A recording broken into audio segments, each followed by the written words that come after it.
कई बार ऐसा होता है, हमारे व्यूअर्स कहते हैं कि समय नहीं है पौधे रखने के लिए, घर में रखना तो चाहते हैं लेकिन वाटरिंग करने के लिए और देखभाल करने के लिए मेरे पास समय नहीं है।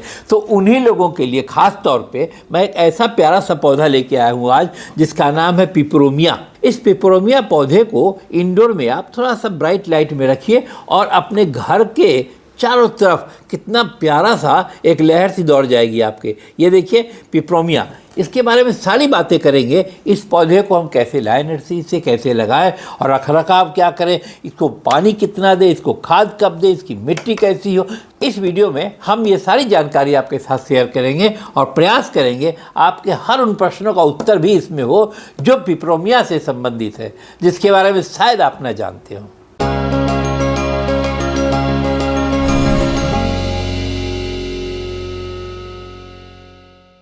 नमस्कार, मैं तरुण चोपड़ा गोइंग ग्रीन से स्वागत है आपका मेरे YouTube चैनल पे, जहां हम आपसे बात करते हैं पौधों से रिलेटेड सारी बातें, इंडोर आउटडोर सारे पौधों के बारे में, ऐसी सी बातें जो शायद आपको पता ना हो और आपको अपने घर में रख रखाव करने में थोड़ा आसान हो जाए।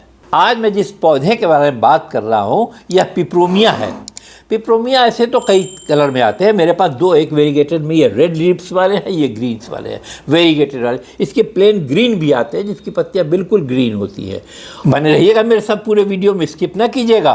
सारे इसके रख रखाव के तरीके के अलावा मैं कुछ ऐसे भी वेराइटीज़ बताऊँगा जो बिगनर्स के लिए भी बहुत आसान है अपने घरों में रखना। सर्वप्रथम तो हमें यह जानना आवश्यक है, क्या यह सीजनल पौधा है? नहीं, सालों साल अगर इसकी देखभाल करेंगे तो यह पौधा मरता नहीं है। कई बार ऐसा होता है कि इनकी पत्तियां, ये जड़ें कुछ सूख जाती हैं और अंदर ही रह जाती हैं, फिर अनुकूल वातावरण मिलने से ये अपने आप निकल आती है। तो यह मान के चलिए सालों साल चलेगा, आपके घर से कभी जाएगा नहीं अगर एक बार इसे आपने स्नेह प्यार अपना दिखा दिया तो।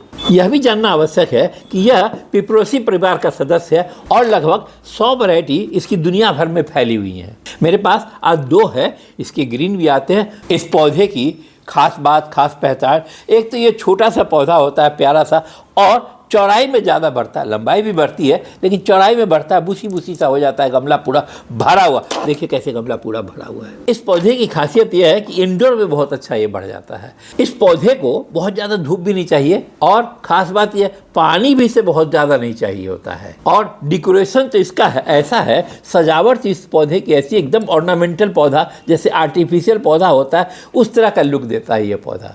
एक खास बात इस पौधे के बारे में आपको पता है, यह पौधा भी नासा के एयर प्यूरीफायर प्लांट्स की लिस्ट में है, वहाँ भी इसे इंकित किया गया है।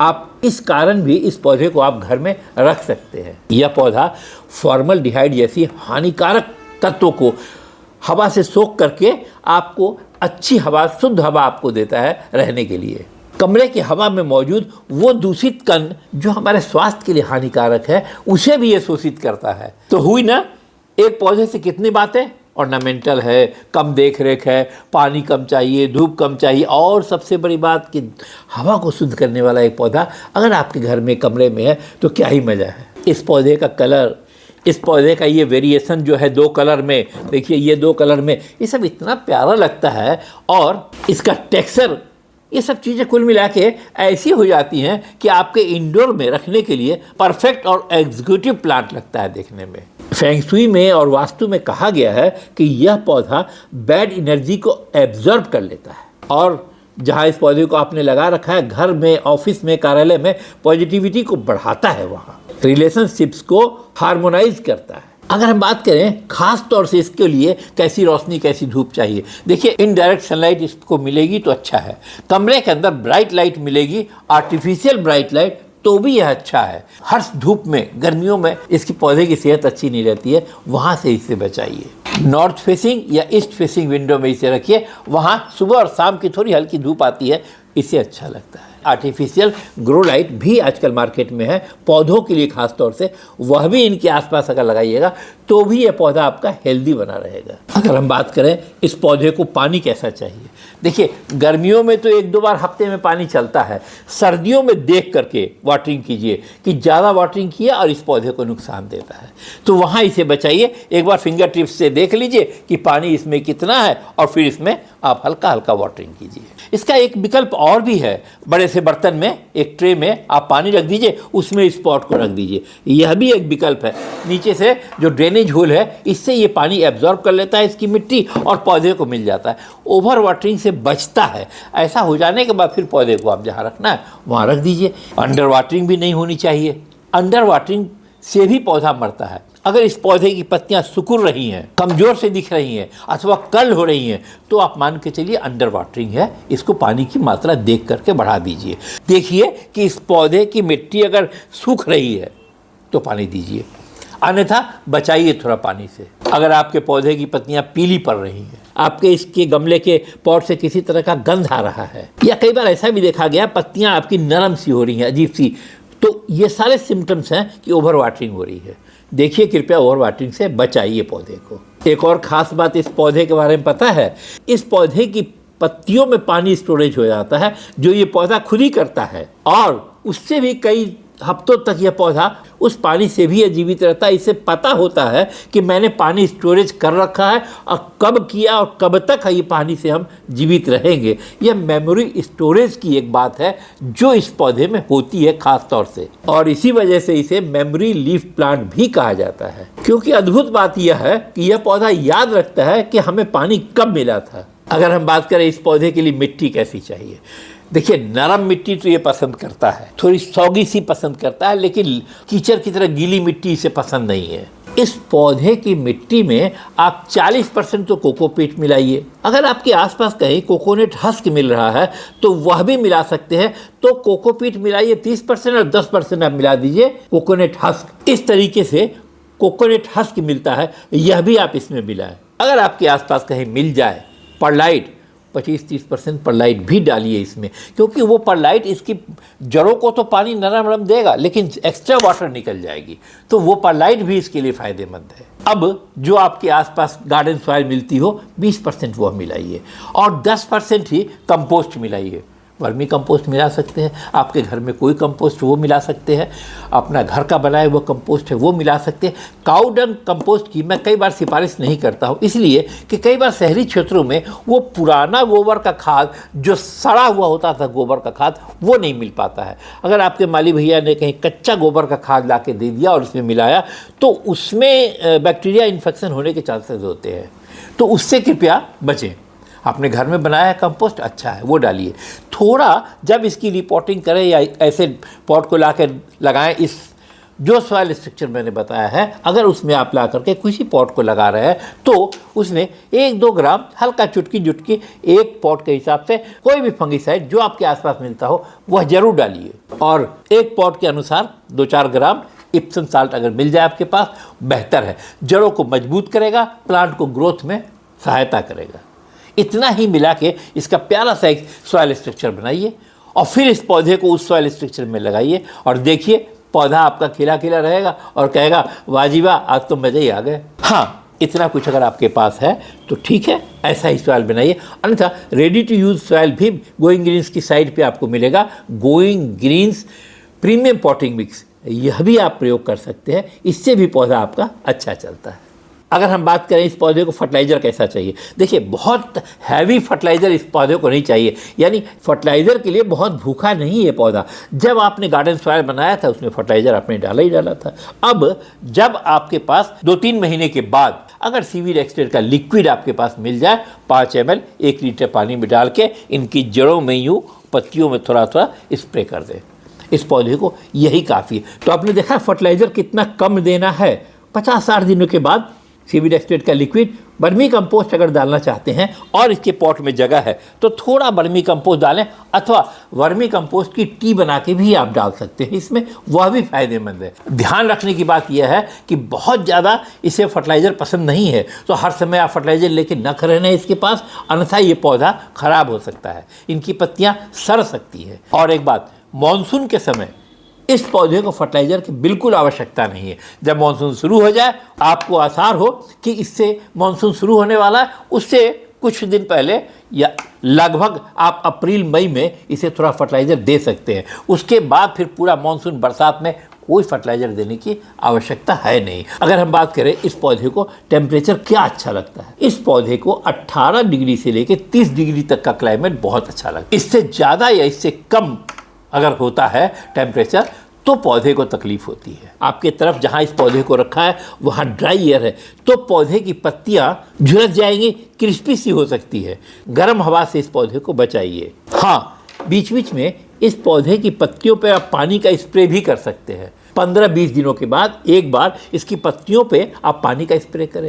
25 से 30 दिनों के बाद एक बार उसी पानी में 5 ग्राम 1 लीटर पानी के हिसाब से एप्सम साल्ट डाल के इनकी पत्तियों पर अगर आप स्प्रे करते हैं ना तो बिल्कुल पत्तियों का अपना कलर जो है वह इन्हेंस होता है, वो बढ़ता है, अपना ब्राइट हो जाएगा इनका कलर अपना। जैसे इसमें आप देखिए कि हल्का येलोइश सा, हल्का ग्रीन येलोइश सा है, बीच में हल्का ग्रीन है, इसमें देखिए पिंक सा है, देखने में प्यारा लगेगा। एक और ख़ास बात इस पौधे के बारे में, इस पौधे की पत्तियां साउंड एब्जॉर्ब भी करती हैं और इसीलिए इस पौधे को नॉइज रिडक्शन प्लांट भी कहते हैं। इस पौधे को ऑफिस में अथवा स्टूडियो में एकॉस्टिक कंट्रोल के लिए भी प्रयोग किया जाता है। अगर हम बात करें इस पौधे का प्रोपगेशन कैसे करें, 1 से 2 और 2 से 4 कैसे बनाएं, बहुत आसान तरीका है। इस पौधे की पत्तियों से भी नया पौधा आप बना सकते हैं। देखिए, जो नीचे में बहुत हेल्दी पत्ती हो जाए उन्हें आप काट लीजिए, उन्हें आप 1 दिन के लिए कहीं भी ड्राई एरिया में रख दीजिए ताकि इसका जो सैप निकल रहा है पत्ती की जड़ों से वो हल्का सूख जाए। उसके बाद इसमें आप लगाइए थोड़ा सा कोई सा भी जो आपके पास रूटिंग हार्मोन्स हो वह लगाइए, रूटेक्स भी आप लगा सकते हैं और तब इस पत्ती को इसी सॉइल में जो मैंने सॉइल स्ट्रक्चर बताया था आप लगा दीजिए। हल्का मॉइस्ट कीजिए पानी का छिड़काव। 30 दिन 40 दिन लगता है, पत्तियों में जड़ें आ जाएंगी, उससे आपका नया पौधा तैयार हो जाएगा। एक और मेथड भी है, इनकी टहनियों को जो लगभग 4-5 इंच की टहनी, क्योंकि इस पौधे की टहनियाँ बहुत ऊपर होती नहीं है, 4-5 इंच की टहनी अगर आप इसकी लेंगे तो उसको भी आप काट करके और उसी सॉइल में लगा दीजिए। देखिए 25-30 दिनों में उसमें जड़ें आ जाएंगी। और एक तरीका, एक पौधे का सेकंड तरीका पता है, यह मनी प्लांट की तरह इसकी सूट्स में भी इनकी जो ये है इसमें भी जड़ें आ जाती हैं कई बार। उसके पास से उस नोट को भी काट के अगर आप डुबा देंगे मिट्टी में अथवा पानी में तो जड़ें आ जाएंगी। हाँ, काट करके 24 घंटे के लिए उसे ड्राई होने के लिए रख दीजिए। उसके बाद उस टहनी को आप पानी में रखिए, 20-25 दिनों में जड़ें आ जाएंगी। फिर इसे निकाल के आप इसी पॉटिंग सॉइल जो मैंने बताई है इसी में आप कहीं भी गमले में लगा दीजिए, पौधा आपका चलता ही रहेगा। जब भी आप प्रोपगेशन के लिए इनकी लीव्स या टहनियों का चयन करें तो ध्यान रखें कि यह एकदम हेल्दी होना चाहिए। मुरझाया हुआ सूखा हुआ ना पत्ती ले ना ही टहनी ले।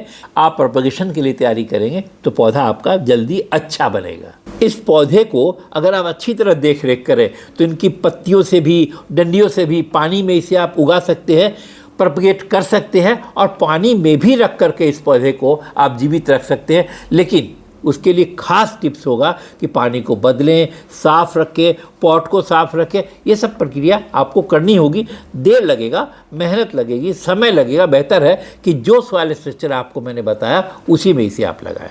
अगर हम बात करें इस पौधे को रिपोर्टिंग के लिए, रिपोर्टिंग कैसे करें, देखिए अव्वल तो जब इसके पौधे की जड़ें मिट्टी से ऊपर आने लगे तो समझिए अब रिपोर्टिंग करना ही करना है, अर्थात इनकी जड़ें सरफेस पे आ जाए तो इस पौधे को रिपोर्ट करना चाहिए। अगर आप महसूस कर रहे हैं कि मैंने पानी आज ही डाला और आज ही ड्राई हो गया, अर्थात इसमें रूट्स ज़्यादा हो गई हैं, तने ज़्यादा निकल आए हैं, अब इसे रिपोर्ट करने की आवश्यकता है, यहाँ आप रिपोर्ट कर सकते हैं। अगर आपको लग रहा है कि यह पौधा आपके घर में 1-1.5 साल पुराना हो चुका है और आपने रिपोर्ट नहीं किया है तो रिपोर्ट करने का समय आ गया है। रिपोर्टिंग के लिए एक और टिप्स आपके साथ मैं शेयर करना चाहूँगा। जब भी इसे आप रिपोर्ट करें, जिस पॉट में आपने लगाया है उससे 1 साइज बड़ा पॉट ले लें, उसमें उसी सॉइल स्ट्रक्चर को मिला करके इस पौधे को फिर से रिपोर्ट कर दें। कोई आवश्यक नहीं है कि इसके लिए कौन सा प्लास्टिक का पॉट होना चाहिए, सिरामिक का होना चाहिए, क्ले का होना चाहिए। जो भी खूबसूरत पॉट आपके पास मिलेगा उसमें आप इसे रिपोर्ट कर सकते हैं। अगर हम बात करें इस प्लांट के कुछ कॉमन प्रॉब्लम और उनके सॉल्यूशन की, देखिए अव्वल तो मैंने इस वीडियो में अभी तक में काफ़ी कुछ बता दिया आपको, लेकिन जब बात आती है प्रॉब्लम अलग से बताने की तो यह 2-4 बातें आप ध्यान में रखिए। एक प्रॉब्लम आ सकती है कि पत्तियां पीली पड़ रही हैं, अब क्या करें। ऐसा होने का मुख्य कारण ओवर वाटरिंग ही है। बस वाटरिंग की क्वांटिटी आप देखिए, चेक कीजिए, मिट्टी को देखिए और फिर क्वांटिटी कम कर दीजिए पानी की। संभावना है कि यह पौधा आपका ठीक हो जाएगा। कई बार ऐसा भी लगता है कि पत्तियों के ऊपर सफ़ेद सा कोई धूल सा आ गया है, सावधान होएं, वह मिट्टी भी हो सकती है अथवा मिलीबग का अटैक भी हो सकता है आपके इस पौधे की पत्तियों पे। बहुत साधारण सी बात है, अगर कुछ तेज पानी का धार इस पर आप डाल सके तो उससे इस पत्तियों को धो दें और 5 ml कंसनट्रेट नीम ऑयल का 1 लीटर पानी में डालें और शाम या सुबह के समय इनकी पत्तियों पे छिड़काव कर दें। कोई भी मिलीबग का अंश इनकी पत्तियों पे बचा नहीं रहना चाहिए, पौधा आपका हेल्दी हो जाएगा। एक और ख़ास बात इस पौधे की, रूट्स में फंगस हो गए। इस पौधे में एक अलग सा इम्यूनिटी सिस्टम होता है जो इसकी जड़ों को जल्दी फंगस से मरने नहीं देता है। अगर इनकी पौधों की जड़ों में फंगस आ गया तो भी अब तो ये पौधे मरते नहीं हैं। आप चेक करते रहिए, अगर ऐसा है तो इस पर डिपेंड नहीं होना, हमें इलाज करना है, एंटी फंगल पाउडर डालना है, लेकिन अपने आप में ये पौधा बहुत जल्दी नहीं मरता है। कई बार ऐसा होता है कि अपने आप इसकी पत्तियाँ झड़ रही हैं, चेक कीजिए, अंडर वाटरिंग तो नहीं है, इस पौधे को बहुत तेज ठंडी हवा तो नहीं लग रही है। दोनों बातें घातक हैं इस पौधे के सेहत के लिए। समाधान अगर कहें तो लाइट इंक्रीज कीजिए। ये लगता है कि ऐसी जगह पे तो नहीं रखा है जहाँ पर ब्राइट लाइट इसे नहीं मिल रही है।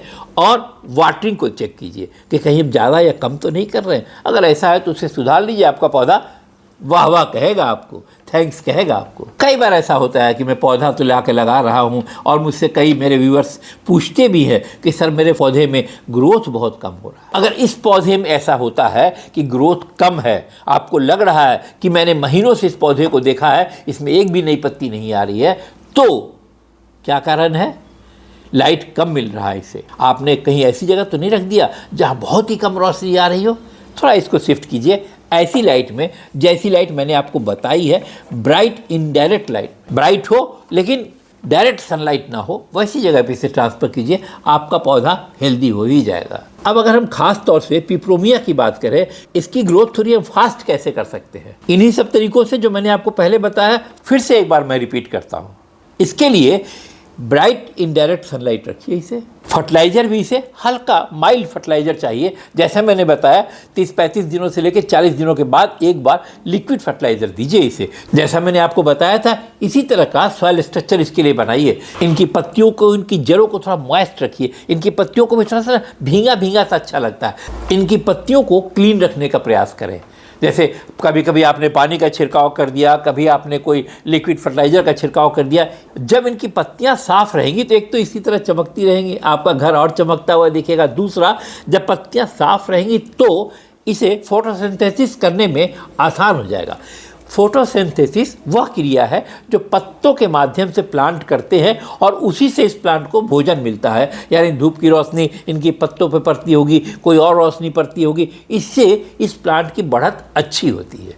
तो फोटोसिंथेसिस में इसे मदद कीजिए, पत्तियों को साफ रखिए, पत्तियों पर किसी तरह का डस्ट न बैठने दीजिए। कुछ पौधे रात के समय फोटोसिंथेसिस नहीं करते हैं, लेकिन पिप्रोमिया के कुछ स्पीसीज इसके ऐसे हैं जो रात में भी कैम विधि से फोटोसिंथेसिस कर सकते हैं और इसी कारण यह पौधा आपके बेडरूम के लिए भी अच्छा है। खास बात तो यह है, इतने सारे गुण के बाद भी बहुत लो मेंटेनेंस पौधा है, इसलिए भी इस ओरिजिनल पौधे को, इस लाइव प्लांट को, जो कि एकदम आर्टिफिशियल सा लगता है, अपने ऑफिस डेस्क पे, घरों में, अपने स्टडी टेबल पे अवश्य रखें। अगर आप बिगिनर्स हैं और पिप्रोमिया को अपने घर में ला के रखना चाहते हैं तो आपके आसपास में कुछ वेराइटीज़ इनकी मिल जाएंगी जिनका मैं जिक्र कर रहा हूँ। पिप्रोमिया होप अच्छी वेराइटी है, आपके आसपास की नर्सरी मिल जाएगी, इसे आप घर में रखें, जल्दी मरते रहिए। पिप्रोमिया गिनी, यह भी अच्छा पौधा है, यह स्पाइस भी अच्छी है इस पौधे की, जो आप आसानी से ग्रो कर सकते हैं अपने घरों में।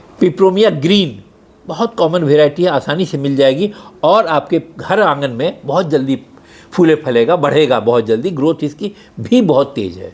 पिप्रोमिया ऑब्ट्यूसिफोलिया, यह भी एक अच्छी वैरायटी है, आपके आसपास की नर्सरी मिल जाएगा, इसे आप घर में ला कर लगाएं, अच्छा चलता है। और एक खास बात उनके लिए जिनके घरों में छोटे प्यारे बच्चे हैं अथवा पेट्स रखते हैं, कैट्स रखते हैं, उनके लिए भी ये पौधा सेफ़ है, पेट फ्रेंडली है ये पौधा। इनकी पत्तियों में ऐसा कोई हार्म्स नहीं है जो पौधों की पत्तियों में किसी में होता है, छोटे बच्चे के लिए अथवा पेट्स के लिए हानिकारक नहीं है पौधा, इसलिए भी इस पौधे को अपने घर में रखना ही चाहिए। आज मैंने आपसे बात की पिप्रोमिया के बारे में। बहुत ढेर सारी बातें आपसे की मैंने इस पौधे के देखरेख के, इस पौधे के गुण के, और आपके लिए पौधा क्यों आवश्यक है। आप बिगनर्स हैं तो इस पौधे को कैसे लगाएं, आप इसका प्रोपगेशन कैसे करें, हर बात, सॉइल स्ट्रक्चर कैसा बनाएं, इसे धूप या छांव कैसा दें, सारी बातें मैंने आपसे डिटेल में की। आशा है पिप्रोमिया के बारे में अब आपके दिल दिमाग में कोई मिथ नहीं होगा, आपको पूरी जानकारी मिली होगी। फिर भी आप कुछ और विशेष जानना चाहते हैं तो 1-on-1 भी आप हमसे कंसल्ट कर सकते हैं। कंसल्टेशन फॉर्म की लिंक मैंने नीचे डाल दी है, उसे भी अवश्य देखें। कुछ और जानकारी चाहिए, किसी और पौधे के बारे में कुछ आप जानना चाहते हैं तो कमेंट में ज़रूर लिखें और अपना स्थान, अपना नाम भी लिखें ताकि मुझे पता चल सके कि आप कहाँ से देख रहे हैं। अगर कुछ ऐसी बात इसके बारे में आप जानते हैं जो मैंने नहीं बताई है तो कमेंट में लिखें, हो सकता है कि हमारे किसी और व्यूवर्स के फ़ायदे की हो। आपने कौन सा ये पिप्रोमिया अपने घर में लगाया अभी तक और कैसा रिजल्ट दे रहा है, बताइएगा ज़रूर हमें। इसी तरह का मेरा एक चैनल और भी है जिसमें हम बताते हैं कि पौधों के आयुर्वेदिक गुण से आप कैसे फ़ायदा ले सकते हैं।